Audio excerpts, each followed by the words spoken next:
প্রেম করে তাদের এটাকে প্রেম নাম দেওয়া এবং ভালোবাসা নাম দেওয়া ইসলামকে অপমান করা। এখনো বুঝেননি? এই সম্পর্কটার ইসলামে কি নাম আছে? জেনা। এই সম্পর্কটার ইসলাম কি নাম দিয়েছে?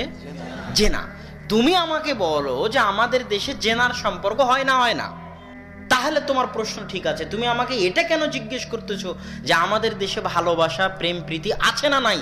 তুমি এই ভালোবাসা প্রেম প্রীতি শব্দটা জেনার ক্ষেত্রে লাগিয়ে ইসলামী পরিভাষার অপমান করেছো। কত ভারী কথা, বুঝতে পারছেন? এই কথার ওজন কত, বুঝতে পারছেন? তাহলে যুবক, এখানে হাসার অবকাশ নেই। তোমার এটা ইসলামের পরিভাষায় প্রেম ভালোবাসা বললে, মহাব্বত বললে ইসলামকে অপমান করা হবে। এটা আমার বলার সুযোগ নাই। এটা তোমাকেও বলতে হবে যে আমি জেনা করতেছি। এখন আমার সাথে যে জেনা করতেছে সে অনেক দিনদার, এটা বলতে হবে, তাহলে আরো মজাক হবে। বিবাহ করলে, সন্তান হলে রহমত বরকতের দরজা উন্মুক্ত হয়ে যায়। এবার বিবাহের বিষয়ে রাসূল সাল্লাল্লাহু আলাইহি ওয়াসাল্লাম বলতেছেন, তুনকাহুল মারআতু লিআরবাইন, তোমরা 4টি জিনিস দেখে মেয়েদেরকে বিবাহ করে থাকো। লিমালিহা, লিহাসাবিহা, লিজামালিহা ওয়া লিদীনিহা ফাজফার বিযাতিদ্দীন।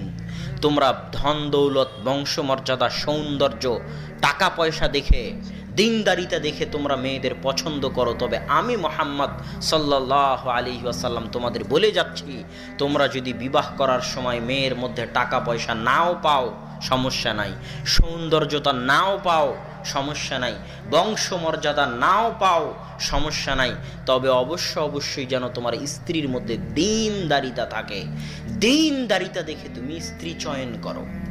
এখন যুবক বলতেছে যে আমি যার সাথে প্রেম করি সে অনেক দিনদার, 5 ওয়াক্ত সালাত আদায় করে। এর চাইতে হাসি মজাকের কিছু আছে? যে দিনদার সে পরপুরুষের সাথে কথা বলবে? অসম্ভব। এখন তুমি বলো যে তোমার সাথে জেনায় লিপ্ত আছে সে দিনদার কিনা। ভালোবাসা বলিও না, প্রেম বলিও না, তাহলে ইসলামের অপমান হবে। সম্মানিত উপস্থিতি, তো দিনদার মেয়ে কেন বিবাহ করতে হবে? দিনদার, পরহেজগার, তাকওয়াবান মেয়ে কেন বিয়ে করতে হবে?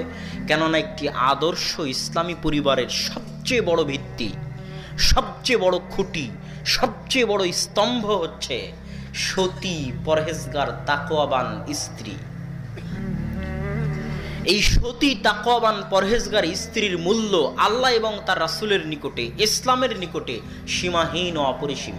রাসূল সাল্লাল্লাহু আলাইহি ওয়াসাল্লাম বলছেন, ইন্নাদ দুনিয়া কুল্লুহা মাতা, দুনিয়া এবং দুনিয়ার মাঝে যা কিছু আছে সবই সম্পদ।